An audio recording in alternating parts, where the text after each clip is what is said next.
ध्यान दीजिएगा। आज का जो नया चैप्टर है, ठीक है, दूसरा जो चैप्टर है इसका नाम है एटॉमिक स्ट्रक्चर, परमाणु संरचना। ठीक है, जो नया चैप्टर है इसका नाम क्या है? एटॉमिक स्ट्रक्चर, परमाणु संरचना। अब बात हम लोग करते हैं एकदम स्टार्टिंग से कि परमाणु एटम जो है आया कहाँ से। ठीक है, इससे पहले भी हम पढ़ चुके हैं पुराने लेक्चर में, लेकिन आज हम सारी चीज़ों को बेसिक से पढ़ेंगे। ठीक है, तो बेसिक से पढ़ेंगे। सबसे पहले परमाणु आया कहाँ से? तो एक कणक नामक ऋषि थे, जो इससे पहले भी क्लास में हम बता चुके हैं। 300 BC में कणक नामक एक ऋषि थे, जिन्होंने सिद्धांत दिया था, परमाणु को बताया था। परमाणु को उन्होंने ये बोला था कि जो मैटर होता है ना, मैटर क्या होता है, मतलब कि जो भी यहाँ पे उपस्थित चीजें हैं सब क्या होते हैं? मैटर होते हैं, पदार्थ। तो हम किसी भी चीज को बोल सकते हैं। ये डस्टर भी एक पदार्थ है, ये हमारा मार्कर भी क्या है? पदार्थ। तो ये जो मार्कर है ये किससे मिलके बना हुआ है? इसकी सबसे छोटी इकाई क्या है? अगर इसको सबसे छोटी इकाई देखा जाए तो कणक ने भी यही बात बोला था कि यही इसकी जो सबसे छोटी इकाई है वो क्या है? हमारा परमाणु है। मतलब ये किससे मिलके बना हुआ है? परमाणु से मिलकर। ठीक है, वो कणक नामक ऋषि ने ही बताया सबसे पहले, बहुत पहले बताया, लेकिन इनका कोई लिखित प्रमाण नहीं मिलता है। इनका लिखित प्रमाण नहीं मिलता है, जिसके कारण ये इसको हम मानते हैं। ठीक है, फिर उसके बाद धीरे धीरे समय आगे बढ़ता गया। 1808 1808 ईस्वी में सबसे पहले एक साइंटिस्ट नहीं बोल सकते, कॉलेज के प्रोफेसर थे, डाल्टन। उन्होंने सबसे पहले सिद्धांत को दिया। किसको? डाल्टन का परमाणु सिद्धांत, डाल्टन का एटॉमिक थ्योरी। इसका डाल्टन का एटॉमिक थ्योरी, मतलब कि अगर हम बात करें कि सबसे पहले एटम्स के बारे में किसने सोचा, सबसे पहले एटम्स के बारे में किसने सोचा? तो डाल्टन ने सोचा 1808। ठीक है, इसके बारे में सोचा और उन्होंने बताया। और उन्होंने क्या किया? बताया। उन्होंने ये बताया कि जो परमाणु होता है, एटम होता है, वो क्या होता है? मैटर का मतलब सबसे छोटा पार्टिकल होता है। टीनी पार्टिकल्स जो होते हैं किसी भी मैटर के, सबसे छोटे पार्टिकल्स जो होते हैं वो क्या होते हैं? हमारे परमाणु होते हैं, एटम्स होते हैं। समझ में आ रहा है? सबसे छोटे पार्टिकल्स कौन से होते हैं? एटम्स होते हैं, परमाणु होते हैं। ठीक, तो इन्होंने ये सिद्धांत दे दिया। इन्होंने क्या किया? एटॉमिया शब्द, ये जो हमारा एटॉमिक स्ट्रक्चर, एटम जो है ये ग्रीक लैंग्वेज से आया। एटम जो है कहाँ से आया था? ग्रीक लैंग्वेज से, ग्रीक से आया था। एटम को हम एटोमियो करते हैं, एटोमियो। ठीक है, ग्रीक लैंग्वेज एटोमियो से आया। एटोमियो का मतलब होता है अनकटेबल। एटोमियो का मतलब क्या होता है? अनकटेबल। मतलब क्या होता है कि एटम को हम काट नहीं सकते। इसका मतलब क्या हुआ? एटम जो सबसे स्मॉलेस्ट टीनी पार्टिकल्स होता है किसी भी मैटर का, और उसको हम क्या कर सकते हैं? काट नहीं सकते हैं। ये किसने बोला? डाल्टन। ठीक है, डाल्टन। लेकिन बात यहाँ तक तो ठीक है, इनके सिद्धांत लगभग 70 से 80 साल तक माने गए। कितने साल तक इनके सिद्धांत माने गए? 70 to 80 ईयर्स तक इनके सिद्धांतों को माना गया। देखो, इन्होंने बहुत सारी गलतियां की थी। इन्होंने जो भी सिद्धांत बोला था सबको गलत बोल दिया गया। जितना भी चीजें इन्होंने बताया उसको गलत सिद्ध कर दिया गया। समझ में आ रहा? बातें हम क्या कर रहे? समझ में आ रहा? इन्होंने जितनी भी बातें बताएं, डाल्टन ने जितनी भी बातें बताएं उसको गलत भी सिद्ध कर दिया गया। लेकिन बात तो ये होता है कि इन्होंने सबसे पहले सोचा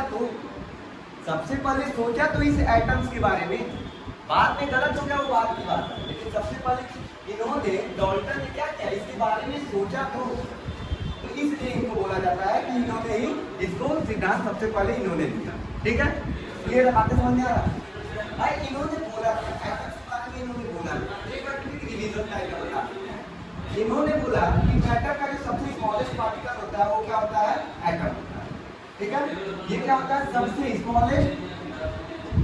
स्मॉलेस्ट पार्टिकल कौन सा होता है? हमारा यही एटम। एटम स्मॉलेस्ट पार्टिकल होता है किसी भी मैटर का, इससे छोटा कोई पार्टिकल ही नहीं होता। और इन्होंने सेकंड बात ये बोला था, कोई एक एटम है, मान लेते कोई एक एलिमेंट है, सोडियम एक एलिमेंट है।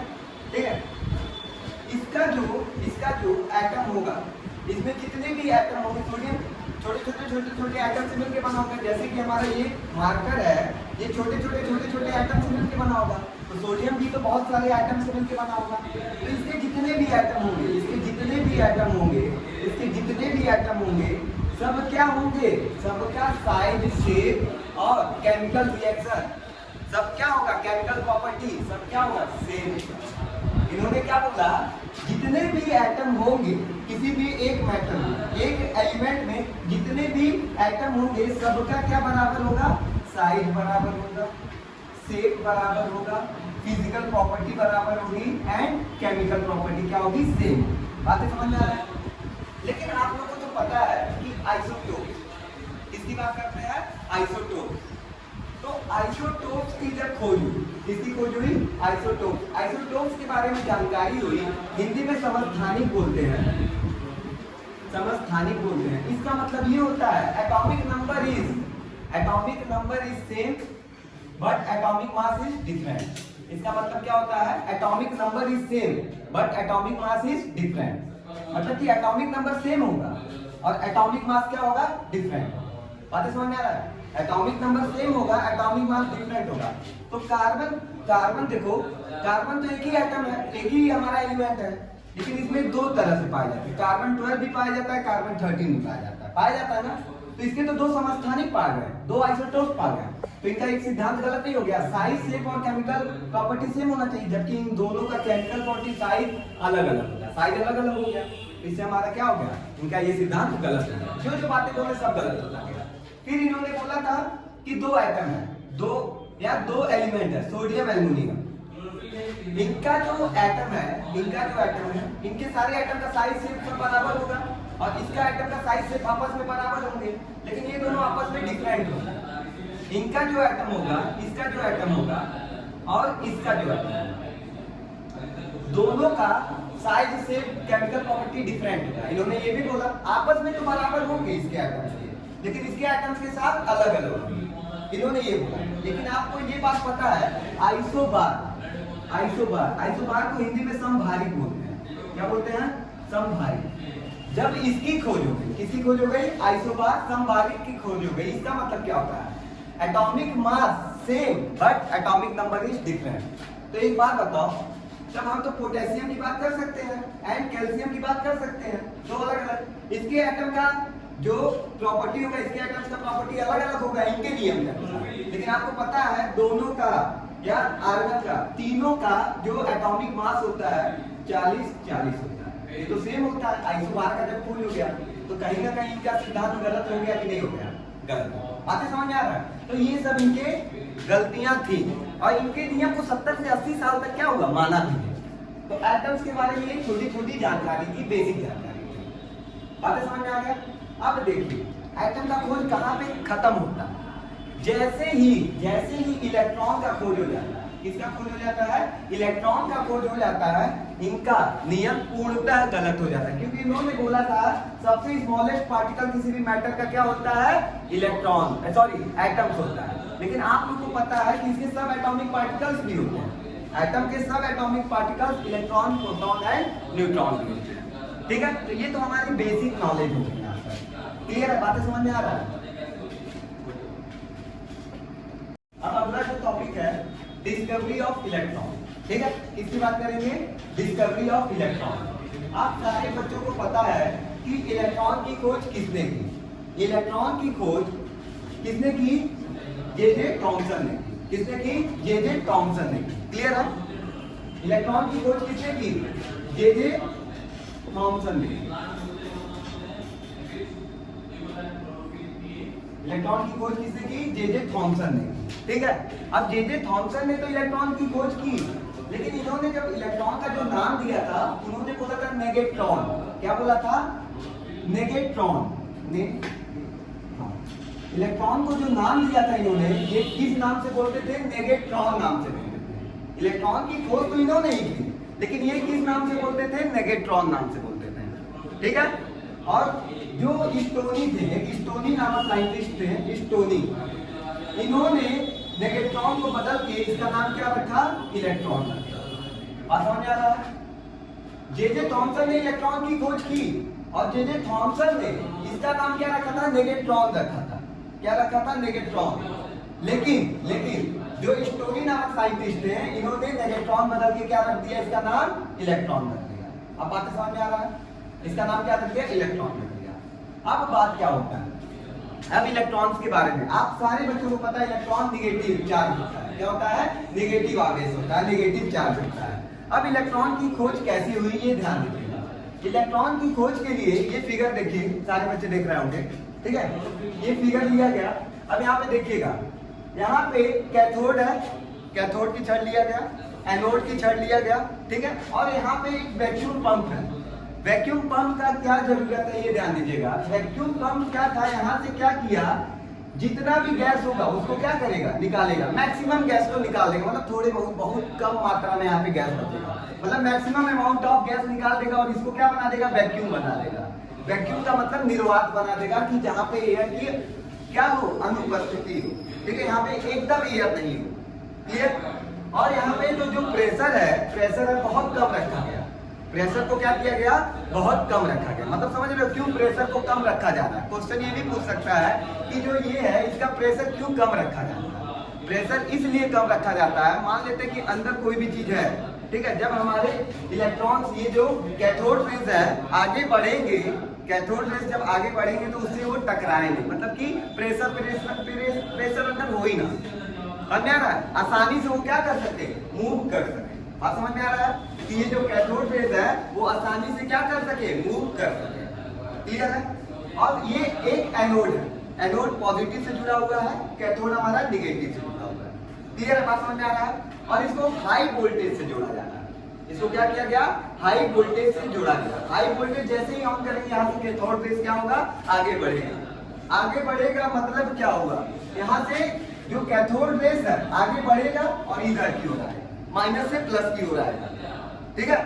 जब हाई वोल्टेज है, जब ये ऑन होगा तो ये जो कैथोड रेज है वो यहाँ से चलेगा, इधर की हो रहा है, माइनस से प्लस की। ये इसको अट्रैक्ट करेगा, प्लस वाला। क्लियर है? माइनस से प्लस की हो रहा है। अभी तक हमको नहीं पता ये इलेक्ट्रॉन है, अभी हम इसके खोज के बारे में बता रहे हैं, ठीक है? तो ये इधर से माइनस से प्लस की ओर जाएगा। कब? जब हम हाई वोल्टेज को क्या करेंगे? ऑन करेंगे, ठीक है? अब यहाँ पे प्रेशर क्यों कम किया गया समझ रहा है? यहाँ पे हल्का फुल्का कोई भी गैस का मॉलिक्यूल हो सकता है, ठीक? अब देखो यहाँ पे फ्लोरोसेंस की दीवार होती है। अब फ्लोरोसेंस की ये दीवार जो होती है वो ZnS से मिलकर बना होता है, जिंक सल्फाइड होता है। इसका मतलब क्या होता है? ये ऐसा होता है कि इसमें अगर कोई भी चीज टक्कर करता है, फ्लोरोसेंस की दीवार पे कोई भी चीज टक्कर करता है तो वो चमकने लगता है। वो क्या करने लगता है? चमकने लगेगा। समझ में आएगा? अगर उस पर कोई भी चीज स्ट्राइक कर रहा है, इस पे स्ट्राइक कर रहा है तो वो क्या करने लगेगा? चमकने लगेगा। समझ में आ रहा है? तो यहाँ पे फ्लोरोसेंस की क्या किया गया? दीवार लगा दिया गया। तो क्या आप इस फिगर को समझ पा रहे हैं? हाँ, इधर हम क्या करते हैं? कैथोड लगा दिए और इधर एनोड, ठीक है? एनोड को पॉजिटिव से जोड़ दिए, कैथोड को नेगेटिव से जोड़ दिए। हाई वोल्टेज दिया गया, हाई वोल्टेज लगभग 10,000 वोल्टेज दिया गया, ठीक है? हाई वोल्टेज दिया गया और प्रेशर क्यों कम किया गया? क्योंकि ये आसानी से क्या कर सके? मूव कर सके। जब हाई वोल्टेज दिया गया, जब हाई वोल्टेज दिया गया तब ये देखा गया जो कैथोड रेज है, जो कैथोड रेज है वो आगे बढ़ रहा है, वो आगे बढ़ रहा है, ठीक है? आगे बढ़ा, ठीक है, लेकिन जो ये फ्लोरोसेंस की दीवार है वो क्या हो गया? चमकने लगा। वो क्या हो गया? चमकने लगा। क्यों चमकने लगा? कि उस पे देखा चमकने लगा तो इससे क्या प्रतीत होता है? इससे ये प्रतीत होता है कि कोई भी चीज क्या हो रहा है? इस पे आके स्ट्राइक कर रहा है। इस पे क्या कर रहा है? स्ट्राइक कर रहा है। बात समझ में आ रहा है कि कोई भी रेस क्या हो रहा है? इस पे स्ट्राइक कर रहा है। जब कोई भी रेस स्ट्राइक करेगा तभी तो चमकेगा। तो जो एनोड की छड़ होगी ना उस पे थोड़ा सा जगह दे दिया गया था कि यहाँ से क्या हो? कैथोड रेस क्या हो? आगे बढ़े और इस पे फ्लोरोसेंस की दीवार पे क्या करे? स्ट्राइक करे। तो ये चमकने लगता है, और चमकने लगता है किस कलर में? ग्रीनिश येलो कलर में चमकने लगता है। तो समझ में आया? तो जब ये किया गया, ये एक्सपेरिमेंट किया जा रहा था तो क्या देखा गया? जब भी हमारा कैथोड रेस आगे बढ़ रहा था, तो कैथोड रेस आगे बढ़ रहा था तो ये क्या हो रहा था? चमकने लग रहा था। और इसको किसने किया था? जे थॉमसन ने किया। ठीक, बात समझ में आ रहा है? हाई वोल्टेज पे, high voltage and low pressure पे, ठीक, बात समझ में आ रहा है? जैसे ही हाई वोल्टेज करते थे रेस जाता था वो चमकने लगता था, माइनस से प्लस की ओर। क्लियर है? तो यही कैथोड रेस आगे चल के ही ये क्या हो गया? इलेक्ट्रॉन।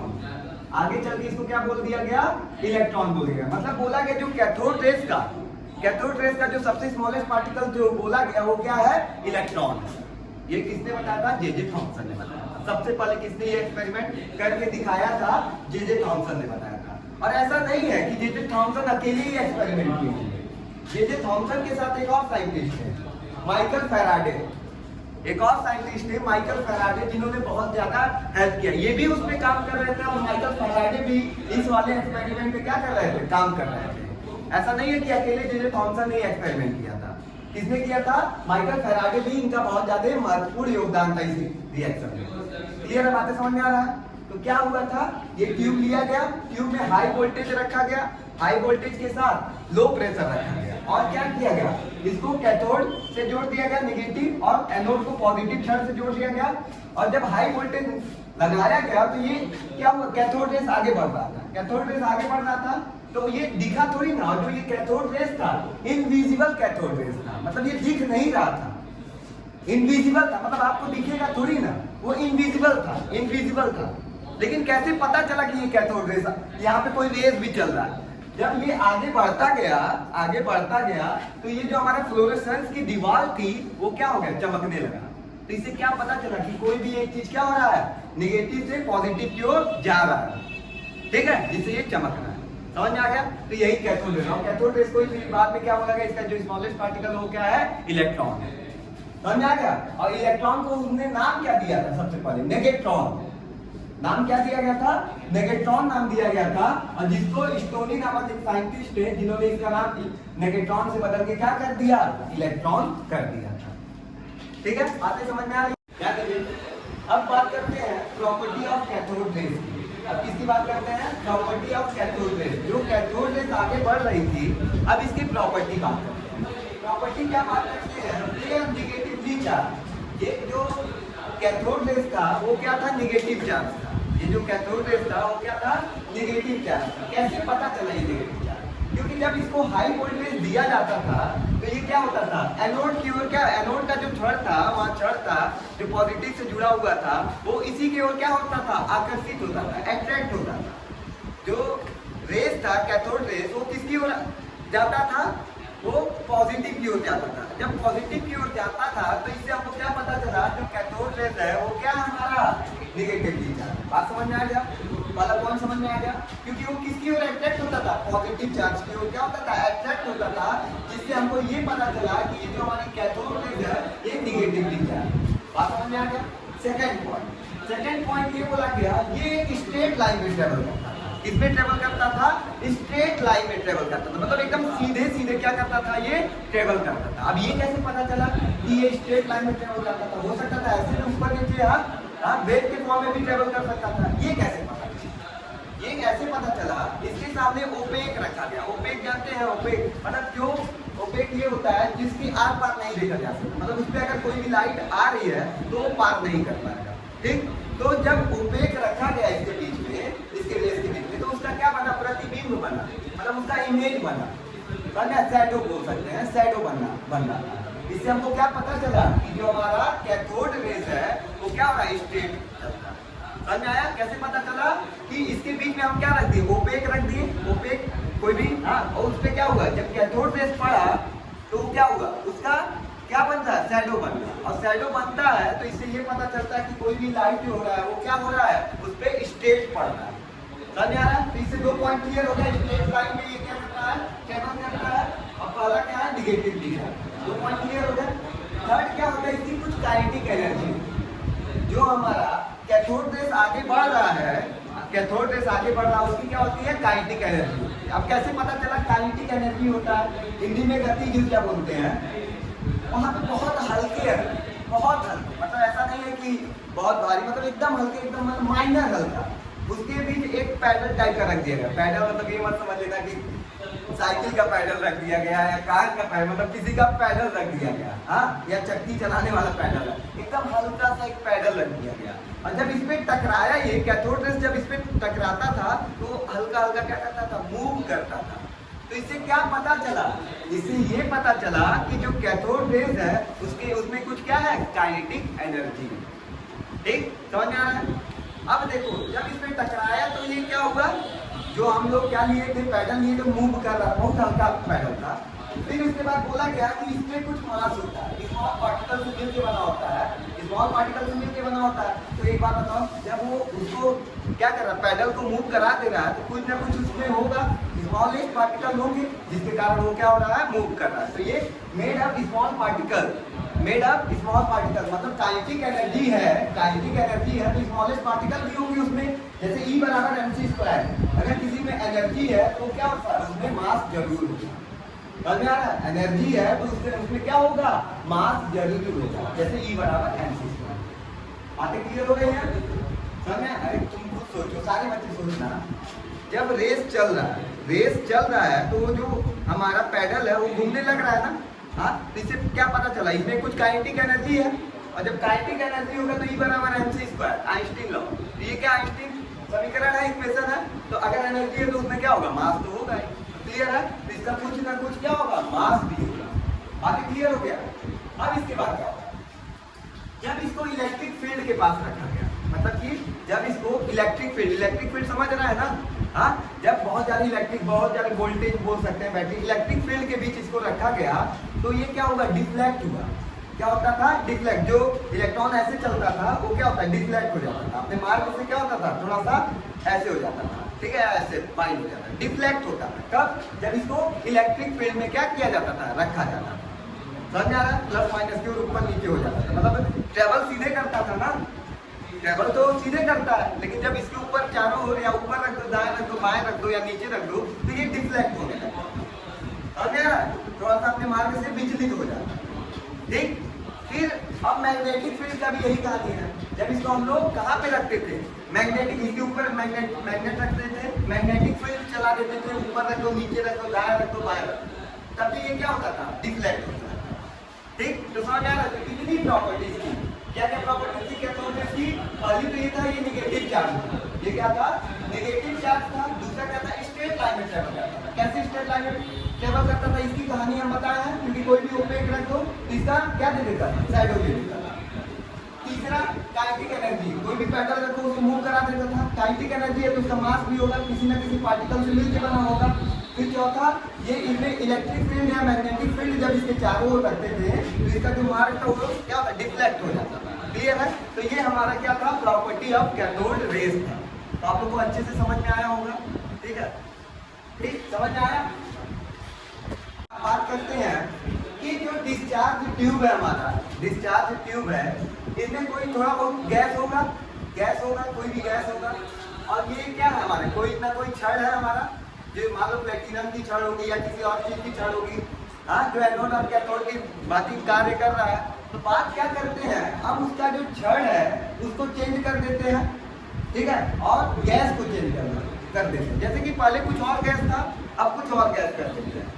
गैस को चेंज करते हैं और किसको चेंज करते हैं, हम लोग जो छड़ है, जो हमारा छड़ है, जैसे एनोड की छड़, जो हमारा प्लेटिनम की छड़ होता है ना, अब इस छड़ को क्या कर रहे हैं हम, चेंज कर रहे हैं।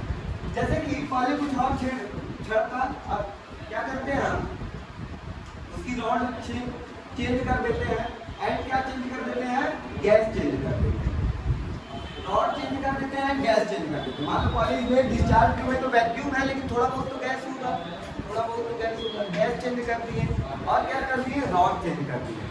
तब क्या होगा, तब क्या होगा, तब क्या देखने को मिल रहा है, क्या कैथोड रेज का जो प्रॉपर्टी है अलग देखने को मिल रहा है क्या। तब क्या होता है, जब हम इसका रॉड चेंज कर दिए, जो छड़ है हमारा वो चेंज कर दिए, और जो अंदर हमारा डिस्चार्ज ट्यूब में जो हमारा गैस था उसको चेंज कर दिए, तब क्या देखने को मिला, तब ये देखने को मिला कि जो हमारी कैथोड रेज की प्रॉपर्टी थी ना, कैथोड रेज की जो प्रॉपर्टी थी पहले, वो क्या हुआ, रिमेन्स सेम हुआ। रिमेन्स क्या हुआ, सेम हुआ। मतलब कि कोई भी छड़ रख रहे हैं और कोई भी गैस डाल रहे हैं उसमें, तो जो कैथोड रेज की प्रॉपर्टी है वो क्या रह जा रही है, सेम ही रह जा रही है। बातें समझ आ रहा है? हाँ, जैसे यहाँ पे स्ट्रेट लाइन में मान लीजिए, एक बात मान लेते हैं ऑक्सीजन गैस होगा, मान लेते हैं क्या है, ऑक्सीजन गैस होगा, ठीक है। तो अब नाइट्रोजन गैस मान लेते हैं नाइट्रोजन गैस, तो जो ऑक्सीजन गैस के समय जो कैथोड रेज की प्रॉपर्टी थी वही क्या होगा नाइट्रोजन गैस के भी समय, कोई भी गैस भर दोगे उसमें वो प्रॉपर्टी रिमेन्स क्या होगा सेम होगा, चेंज नहीं होगा। तो इसके ये तो सारी चीजों के लिए क्या हो गया सही हो गया। मतलब कि कोई भी गैस रख रहा है, कोई भी गैस रख रहा है, कुछ भी डाल रहा है तो उसमें क्या हो रही है उसकी प्रॉपर्टी तो सेम ही रह रही है। हाँ तो प्रॉपर्टी तो सेम रह रही है। तो यही हमारा क्या हुआ, तो इससे हमारा पता चला कि ये जो नियम है, जो इलेक्ट्रॉन्स है, रेज है, कैथोड रेज है, ठीक है, वो हमारा क्या हुआ, हमारा उसको सारे चीज के लिए, किसी भी गैस के लिए प्रॉपर्टी क्या कर रहा है, सेम दिखा रहा है। बात समझ में आया? ये सारे गैस के लिए प्रॉपर्टी और सारे क्षण के लिए प्रॉपर्टी क्या कर रहा है, सेम दिखा रहा है। बातें समझ में आया? और यही इंडिविजुअल पार्टिकल्स को कैथोड रेज के, ध्यान दीजिएगा ये पॉइंट, अब पॉइंट समझ में नहीं आएगा। कैथोड जो रेज है, कैथोड की जो रेज है उसके इंडिविजुअल पार्टिकल को क्या बोला गया, किसी के इंडिविजुअल पार्टिकल को हम लोग क्या बोले, इलेक्ट्रॉन बोला गया। ठीक है, जो इसका इंडिविजुअल एकदम छोटा सा जो पार्टिकल है उसको क्या बोला गया, इलेक्ट्रॉन बोला गया। और जे थॉमसन ने इसका क्या नाम बोला था, नेगेट्रॉन, और स्टोनी ने क्या कर दिया इसका नाम, नेगेट्रॉन इन्होंने बोला था, स्टोनी ने इसको इलेक्ट्रॉन दे दिया। क्लियर है, बातें समझ में आ गया? अब यहाँ अब देखो ये सब बातें तो ठीक थी, लेकिन जे थॉमसन का जो सबसे बड़ा एक्सपेरिमेंट में जो सबसे बड़ा चीज इन्होंने प्राप्त किया था वो अब जो बताने जा रहे हैं। ठीक है, जो जे थॉमसन ने, उन्होंने एक रिलेशन बताया, रेशियो बताया, किसी भी चार्ज एंड मास के बीच एक रेशियो बताया, जो कि इनका सबसे बड़ा अचीवमेंट था। समझ में आ रहा है? सबसे बड़ा इन्होंने जो खोज किया, इन्होंने जो कौन, जे थॉमसन का जो सबसे बड़ा अचीवमेंट यही था, क्या, चार्ज एंड मास रेशियो। इन्होंने बोला charge upon mass, charge upon जो मास बोला, उन्होंने एक रेशियो दिया चार्ज और मास का, जिसको हिंदी में बोला जाता है इलेक्ट्रॉन का विशिष्ट आवेश। हिंदी में क्या बोला जाता है, इलेक्ट्रॉन का विशिष्ट आवेश। ये जो रेशियो दिया, इन्होंने बोला कि ये जो चार्ज और मास का जो रेशियो है, मतलब चार्ज को अब तो आप हम लोग इलेक्ट्रॉन बोल सकते हैं, और मास को तो मास, इलेक्ट्रॉन का ही मास, जो इनका रेशियो दिया, उन्होंने रेशियो दिया 1.75 into 10 to power 11। यही दिया, एक्सपेरिमेंटली ये निकला। आना तो निगेटिव चाहिए था, लेकिन एक्सपेरिमेंटली क्या आ गया, पॉजिटिव आ गया। कितना आया, 1.75 into 10 to power 11 आया। कितना आया, 1.75 into 10 to power 11 आया। और चार्ज का जो मात्रक होता है, यूनिट होता है, क्या होता है, कूलाम, और मास का केजी, तो कूलाम पर केजी। तो इनका सबसे बड़ा अचीवमेंट क्या था, इसका जे थॉमसन का, किसका था, जे थॉमसन का जो सबसे बड़ा अचीवमेंट था यही था। इसी के लिए इन्होंने सबसे बड़ा एक्सपेरिमेंट को यही बोला जाएगा कि यही इन्होंने सबसे इंपॉर्टेंट चीज दिया। क्या दिया था, charge and mass ratio. Charge and mass ratio उन्होंने बताया कि चार्ज बाई मास जो होता है वो कितने के बराबर होता है, 1.75 into 10 to power 11 होता है। यही सबसे बड़ा चीज किसके बीच बताया, चार्ज एंड मास के बीच बताया। ठीक, यहाँ तक तो बातें समझ में आ रही है, क्लियर है? ये इन्होंने दिया, लेकिन एक और साइंटिस्ट है, इनका नाम था मिलिकन। क्या नाम था, मिलिकन। ये क्लास 12 में समझ में आएगा, अभी नहीं समझ में आएगा। कब समझ में आएगा, क्लास 12 में समझ में आएगा। बस ये जान लो, मिलिकन का एक एक्सपेरिमेंट था, वो ऑयल ड्रॉप एक्सपेरिमेंट। मिलिकन का एक एक्सपेरिमेंट था, इस एक्सपेरिमेंट को क्या बोला गया, मिलिकन ऑयल ड्रॉप एक्सपेरिमेंट। ठीक है, इन्होंने क्या बताया, इन्होंने बोला कि जो मास होता है, इलेक्ट्रॉन का जो मास होता है, इन्होंने बताया 9.1 into 10 to power -31 किलो। बात समझ में आया? ये जो रेशियो है, इसे किसने दिया था, जे थॉमसन ने दिया था। लेकिन जो मास था वो किसने दिया था, मिलिकन ने दिया था। बात समझ में आ रहा है? रेशियो तो किसने दिया था, रेशियो तो इन्होंने दिया, जे थॉमसन ने। लेकिन जो इलेक्ट्रॉन का मास था उसने किसने बताया था, मिलिकन का ऑयल ड्रॉप। तो क्वेश्चन बन जाता है कभी IIT नीट में, क्या बन जाता है, इलेक्ट्रॉन का जो मास था किसने दिया था? आप लोग तो सोचेंगे सर ई बाई एम तो इन्होंने दिया था, जे जे थॉमसन, हाँ जे जे थॉमसन ने दिया था, लेकिन मास, इसमें जो मास है, मास की वैल्यू वो किसने बताया था? मिलिकन ने बताया था। समझ आया? मिलिकन ने क्या किया था? मास की वैल्यू बताई थी कितनी? 9.1 इंटू 10⁻31 किलोग्राम। क्योंकि अभी इसका एग्जैक्ट वैल्यू कितना बोल सकते हैं? 9 एग्जैक्ट वैल्यू यही है 9.1, फिर आगे भी बढ़ जाता है 10 करके, ठीक है? तो ये सारी बात समझ आया? समझ आया? तो ये हमारा एग्जैक्ट वैल्यू। तो एक बात बताओ, मास हमको पता चल गया, मास हमको पता चल गया कितना? 9.1 इंटू 10⁻31, और इलेक्ट्रॉन बाई मास हमको पता है कि ये 1.75 इंटू 10⁻11 होता है। तो क्या हम इलेक्ट्रॉन चार्ज नहीं बता सकते क्या? इलेक्ट्रॉन के बता सकते हैं, समझ में? तो यहाँ से इलेक्ट्रॉन का चार्ज भी बता दिया। जब मिलिकन ने मास बता दिया, मिलिकन ने मास बता दिया, और ये ई बाई एम का वैल्यू ये बता दिए जे जे थॉमसन ने, तो क्या हम इलेक्ट्रॉन का जो आवेश है ये नहीं बता सकते हैं क्या? बिल्कुल बता सकते हैं। यहाँ पे वैल्यू रखिए और इधर क्रॉस मल्टीप्लीकेशन कीजिए। यहाँ पे कौन सी वैल्यू रखेंगे?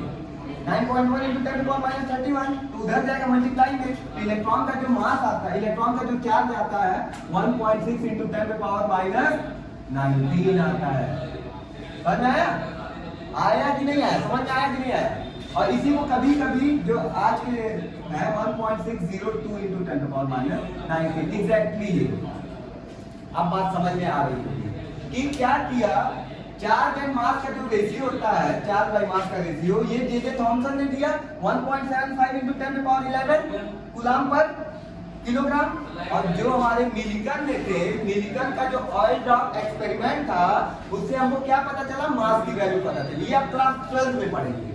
मास की वैल्यू पता चली कितनी? 9.1 इंटू 10⁻31, और जिससे हमको क्या हुआ? जब मास पता चल गया तो चार्ज भी तो पता चल जाएगा। इलेक्ट्रॉन कितना हो जाएगा? क्रॉस मल्टीप्लिकेशन करोगे तो इतना वैल्यू आएगा, 1.6 इंटू 10⁻19 आएगा। बातें समझ में आ रहा है? तो ये टोटली जितना हम पढ़े, ये किसके किसके बारे में पढ़े? इलेक्ट्रॉन की खोज के बारे में पढ़े, और इलेक्ट्रॉन में क्या क्या चीजें इन्वॉल्व है, कौन खोजा था, हाँ? और उसके बारे में बृहद एक्सपेरिमेंट हम लोग पढ़े थे, ठीक है? और लास्ट में 2 टॉपिक छूट गया था कि जब जेडेनेस फ्लोरोसेंस की दीवार जो थी उस पे कौन पड़ता है? कैथोड रेस पड़ता है, तो क्या होता है? ये चमकने लगता है, ठीक है? चमकने लगता है। और एक और चीज छूट गया था, 8वां पॉइंट, कि जब cathode rays high atomic mass पे पड़ता है, किस पे पड़ता है? हाई एटॉमिक मास वाले मेटल पे पड़ता है। हाई एटॉमिक मास वाले मेटल पे पड़ता है तो एक्स रेस निकालता है। क्लियर है? तो यहाँ पे पूरा इलेक्ट्रॉन खत्म होता है। इलेक्ट्रॉन की खोज से लेके सारे पॉइंट्स इलेक्ट्रॉन्स के बारे में हम डीपली पढ़ा चुके हैं। समझ में आया? तो सारा कॉन्सेप्ट क्लियर होगा। मिलते हैं अगले क्लास। पीछे वीडियो में मिलिकन ऑयल ड्रॉप एक्सपेरिमेंट में charge of electron 1.6 into 10⁻19 coulomb खोजा गया था।